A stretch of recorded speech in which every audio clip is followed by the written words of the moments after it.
Hi, I'm Vanessa Franko for the Press Enterprise, PE.com, on the red carpet at the Palm Springs International Film Festival's 26th annual edition. Tonight we're here at the awards gala. Lots of big stars, including Benedict Cumberbatch, Julianne Moore, Rosamund Pike, Reese Witherspoon, and so many more. This is the first time you've been to the film festival? Can you believe that? I've been watching it on television, with my popcorn, but now I'm here. So what do you think that the festival has brought to the Coachella Valley? Oh, it's just a sense of glamour that we really do have, and so it's nice to show it off, and it's nice to show the rest of the world what a treasure we have here.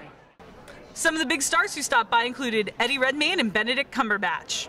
I gave up science when I was a kid, so I started by going onto websites like astronomy4kids.org and trying to teach myself the basics. But no, I went to an ALS clinic in London, and I met with some of Stephen's old students and really tried to educate myself on all kind of aspects of his life, really. And what was it like when he came on set that day?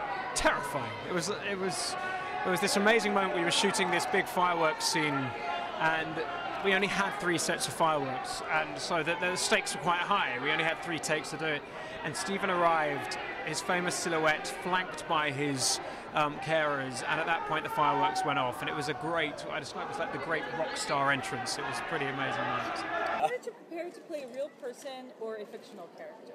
It's the same, especially if they're iconic, or your responsibilities are the same but different, in the sense that one carries the burden of legacy or carries something forward which might affect that person's standing in the world, or how people appreciate or get to know that person, and the family or the person themselves who might still be around. And that's a very particular thing, but then so is handling an iconic fictional character. But these are the kind of challenges which fuel the fear that gives us good creativity and makes us have a go. We know each other pretty well. I mean, I've worked with Kira before, she's a dear friend, and Mark Strong I've worked with twice, who I adore. Charles Dance the same. I mean, there's really not, and even like Alex and Matthew Beard, who I hadn't met, and Leach, all became fast friends and felt like they'd been part of my life or professional life for a long time. This is a story that's been told a number of ways, but you guys, it was so powerful. What do you think it is about the Imitation Game that is striking such a chord with audiences?